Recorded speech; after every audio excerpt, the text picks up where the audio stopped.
வணக்கம் நண்பர்களே. இந்த வீடியோல என்ன பார்ப்போம்னா, ராக் வெப் சீரிஸ் இந்த வெப் சீரிஸோட கதைய தான் பார்க்க போறோம். இது மொத்தம் 8 எபிசோடோட சீரிஸு.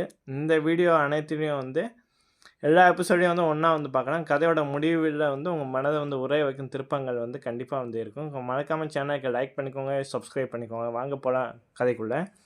முதல் எபிசோடு கடத்தல்.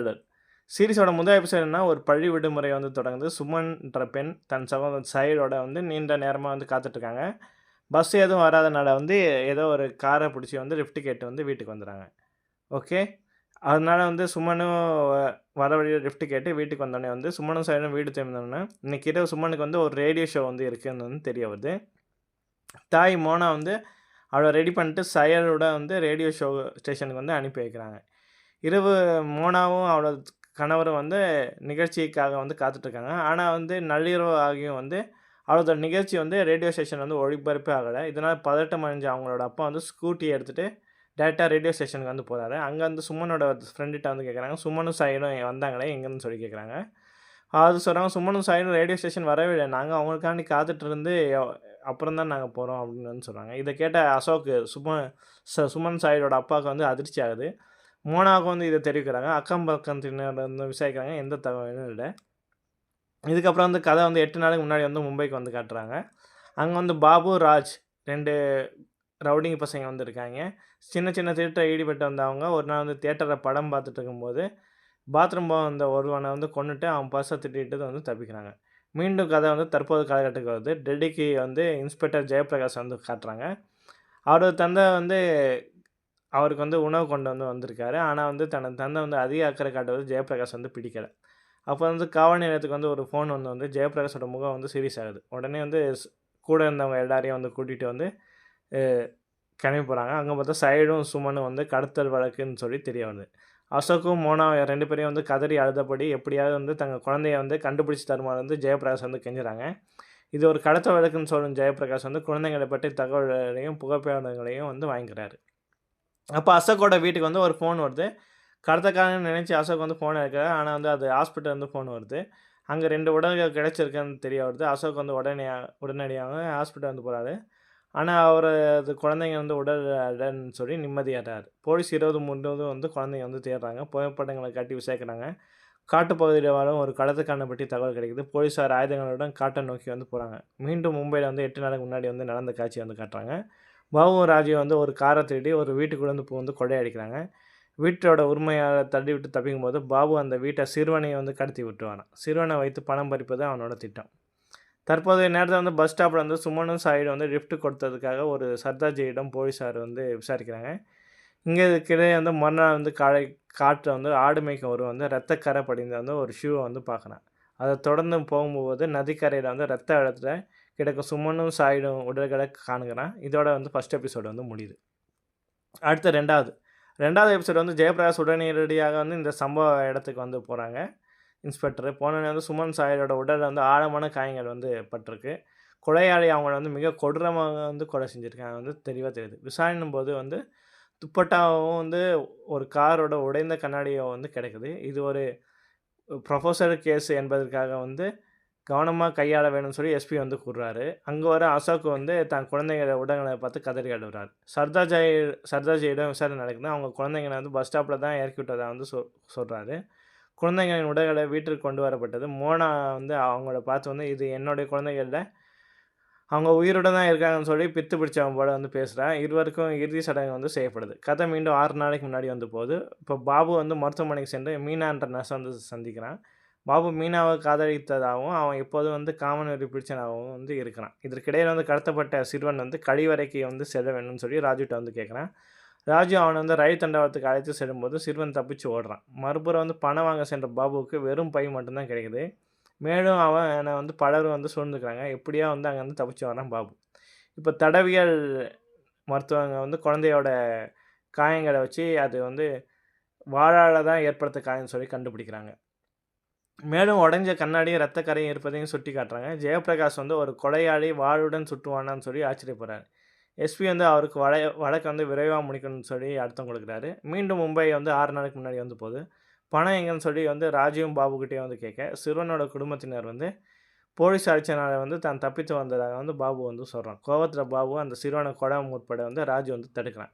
2 பேருக்கும் வந்து சண்டை நடக்குது. ஆனால் சிறுவன் வந்து தொடர்ந்து அழுதுகிட்டே இருக்கிறான். ஆத்திரமடைஞ்ச பாபு வந்து கத்தியால் வந்து சிறுவனை குத்தி கொன்னுடுறான். இப்போ வந்து கரண்ட்டு டைமுக்கு வந்து வராங்க. நிசார்ன்ற பத்திரிகையாளர் வந்து இரவு வெகு நேரம் வரை வேலை செய்து விட்டு வீட்டுக்கு திரும்பினா அங்கே ஜெயபிரகாஷ் வந்து அந்த வந்து அமர்ந்துட்டு இருக்கான். இருவரும் இடையில வந்து ஏதோ உணர்வு பூர்வமான ஒரு தொடர்பு இருப்பது வந்து தெரிய வருது. ஜெயபிரகாஷ் அங்கேருந்து புறப்பட வந்து ஒரு பசு மீது இருக்க காரை திருப்புறான். அப்போ கார் வந்து பழத்தில் விழுந்து கிடக்கும் வந்து ஒரு பச்சை நிற காரை வந்து பார்க்கலாம். அந்த காரோட கண்ணாடி உடைஞ்சிருப்பதும் மற்றும் சீட்டு ரத்தங்கள் இருக்கிறத வந்து நமக்கு வந்து காட்டுறாங்க. இதோட 2வது எபிசோடு வந்து முடித்து இப்போ 3வது எபிசோடு வாழோட மர்மம். தடவியல் நிறுவன குழு வந்து காரை வந்து நுட்பமாக வந்து ஆராயிறாங்க. காரில் மோகன்லால் சூரன் வாடா என்பவரோட கார் வந்து இருக்குது. இதை வச்சு வந்து கொலையாளியை வந்து பிடிக்க முடியும்னு சொல்லி எஸ்பிகிட்ட வந்து ஜெயபிரகாஷ் வந்து 48 மணி நேரம் டைம் வந்து கேட்குறாரு. இப்போ டெல்லி 4 நாளுக்கு முன்னாடி வந்து காட்டுறாங்க. பாபு ராஜீவ் வந்து ஒரு குருதாவாரோட சாப்பிட்டு கொண்டே வந்து அடுத்த திட்டத்தை பற்றி பேசுகிறாங்க. 5 ஸ்டார் ஹோட்டலில் பாடவும் தனது நண்பர் ஃபியாரா உதவுவான்னு சொல்லி ராஜு வந்து கூறுறான்.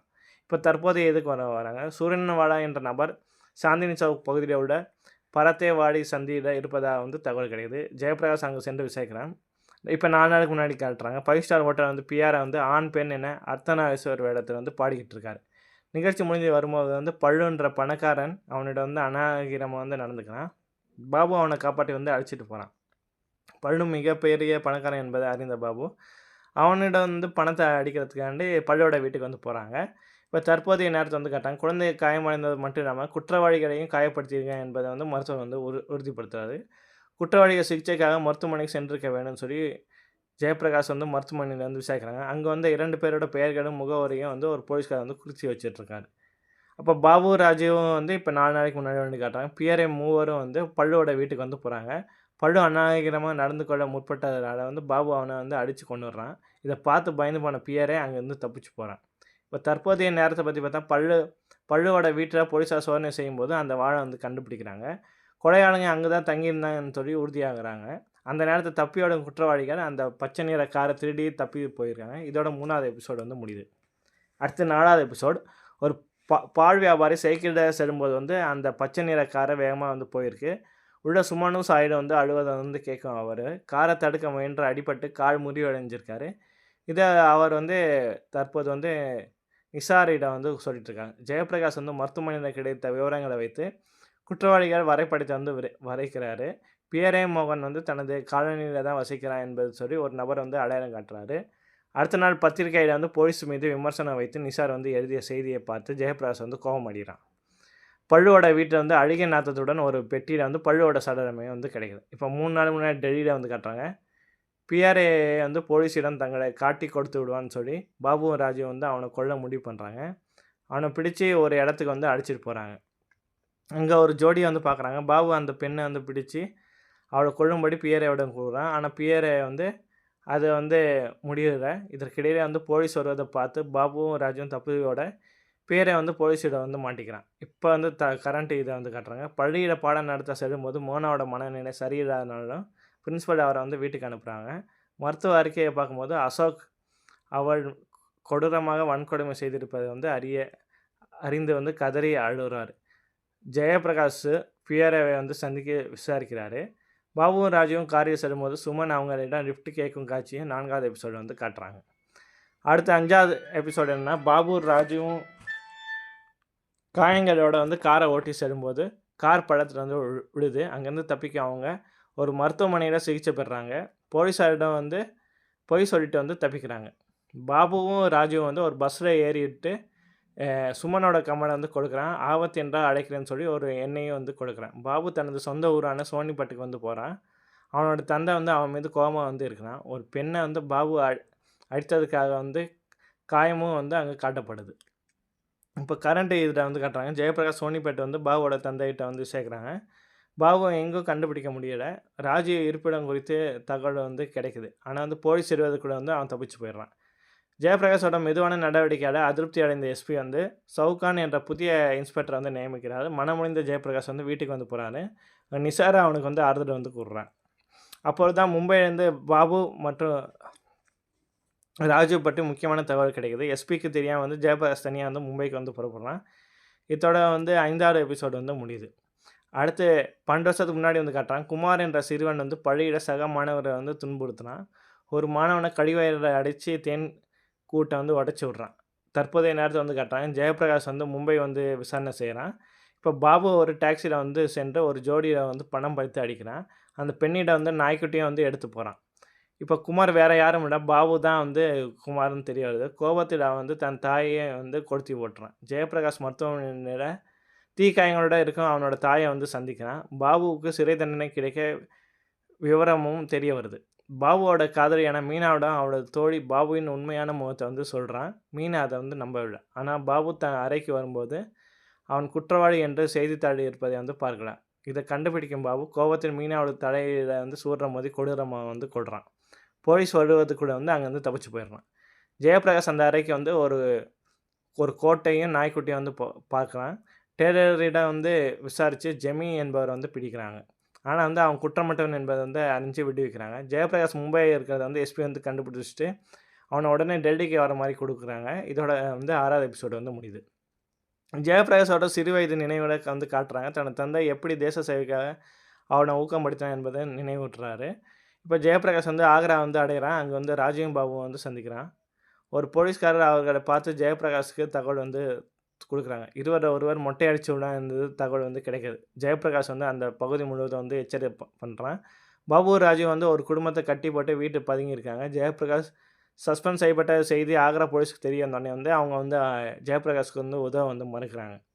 பாபு, ராஜுவும் காழி துப்பாக்கி தோட்டாக்களை வாங்குறதுக்காக வந்து கடைக்கு வந்து போகிறாங்க. அவங்க இரவு சந்தைக்கு வரும்போது வந்து போலீஸார் அவங்கள வந்து சூழ்ந்துக்கிறாங்க. கூட்ட நெரிசலில் வந்து தப்பிக்க அவங்க வந்து ரயில்வே ஸ்டேஷனுக்கு வந்து வராங்க. ஜெயபிரகாஷ் வந்து அவங்கள வந்து துரத்தி போகிறான். ரைடரும் பாபு வந்து ஒரு சிறுமியோட கழுத்தை வந்து கத்தி வச்சு மாட்டுறான். ஜெயபிரகாஷ் வந்து ராஜியோட கழுத்தை வந்து பிடிக்கிறான். பயந்து போன ராஜி அனைத்து காரணங்களுக்கும் பாபு தான் சொல்லி உண்மையை வந்து சொல்கிறான். இதை கேட்ட பாபு ராஜியை விட்டுட்டு தப்ப முயல்றான். ஆனால் சிறுமி வந்து விடலை. அப்போ கூட்டத்தோட ஒரு வந்து பாபுவோட கத்தியை வந்து பிடிங்கி ஜெயபிரகாஷ் பாபு வந்து சரமறையை வந்து அடித்து உதைக்கிறான். இதோட 7வது எபிசோடு வந்து முடியுது. உடனே அன்னைக்கு என்ன ஆச்சுன்னா கடைசி எபிசோடு வந்து உண்மையை என்ன ஆச்சுன்னு சொல்லி காட்டுறாங்க. சுமனும் சாயிடும் வந்து பஸ்ஸுக்காக வந்து காத்துட்ருக்காங்க. செம்மையாக மழை பெஞ்சிட்ருக்கு. அப்போ பாபுவும் ராஜுவும் வந்து அந்த பச்சை நிற காரை வந்து லிஃப்ட்டு தராங்க. உள்ளே ஏறியதும் வந்து பாபு வந்து சுமனை வந்து தவறான நோக்கத்தோடு பார்ப்பதை வந்து அவள் வந்து உணர்றா. காரை நிறுத்தி சொல்லியும் அவங்க வந்து நிறுத்தாதனால சுமனும் சாயிடும் வந்து அவங்க மீது வந்து தாக்குதல் நடத்துகிறாங்க. ராஜு வந்து வாழை வந்து எடுக்கிறான். அதை தடுக்கும் சாயிலோட கையில் வந்து ஆழமான காயம் வந்து ஏற்படுது. பால் வியாபாரி காரை தடுக்க முயன்ற போது அடிபடுறாரு. காரை வந்து ஒரு காட்டுப்பகுதிக்குள்ள கொண்டு சென்று இருவரையும் வந்து வெளியே எடுத்து போடுகிறாங்க. மயக்கம் தெரிந்த சாயினும் சுமனும் வந்து தப்பி ஓட பார்க்குறாங்க. ஆனால் வந்து பாபு சுமனை பிடிச்சு கொல்றாங்க. பாபு சுமனை காட்டுக்குள்ளே இழுத்து சென்று வந்து வன்கொடுமை வந்து செய்கிறான். ராஜு வந்து சாயிட வந்து நதிக்கரைக்கு இழுத்து சென்று கொடூரமாக வந்து கொல்றான். வன்கொடுமைக்கு பின் வந்து பாபு காரின் அருகே வந்து வரான். அப்போது ஒரு பெரிய தடியுடன் வர சுமன் இருவரையும் வந்து கடுமையாக வந்து தாக்குறான். சாயிட தேடி சென்றபோது அவன் இறந்து கிடப்பதை வந்து பார்த்து நிலைக்குலையிறான் வந்து சுமன். அப்போது பாபுவும் ராஜுவும் வந்து அவளை தாக்கி அங்கேயே வந்து கொண்டு விடுறாங்க. இப்போ வந்து என்ன நடக்குதுன்னா உண்மை நிரூபிக்கப்பட்டதான எஸ்பி என்ன பண்ணுறாருன்னா வந்து ஜெயபிரகாஷ் வந்து மீண்டும் வந்து பணியில் சேர சொல்கிறாரு. பாபு, ராஜு இருவருக்கு வந்து நீதிமன்றத்துக்கு கொண்டு செல்லப்படுறாங்க. அவங்க வந்து அடிக்க வந்து மக்கள் கூட்டம் வந்து அடைமோதுது. நீதிமன்றத்தை இருவரும் தகுந்த தண்டனை வந்து வழங்குறாங்க. அன்னைக்கு அந்த கார் வந்து சுமன் நின்றிருந்த பக்கம் வந்து திரும்பாம நேராக போயிருந்தா வந்து கதை வேறு மாதிரியாக இருந்திருக்குன்னு சொல்லி இந்த சிந்தனையோடு வந்து இந்த எபிசோடு வந்து முடியுது. உங்களுக்கு இந்த எபிசோட் பிடிச்சிருந்தா லைக் பண்ணுங்கள், ஷேர் பண்ணுங்கள். மறக்காமல் இது மாதிரி வீடியோவுக்கு எங்கள் சேனலுக்கு சப்ஸ்கிரைப் பண்ணுங்கள். நன்றி.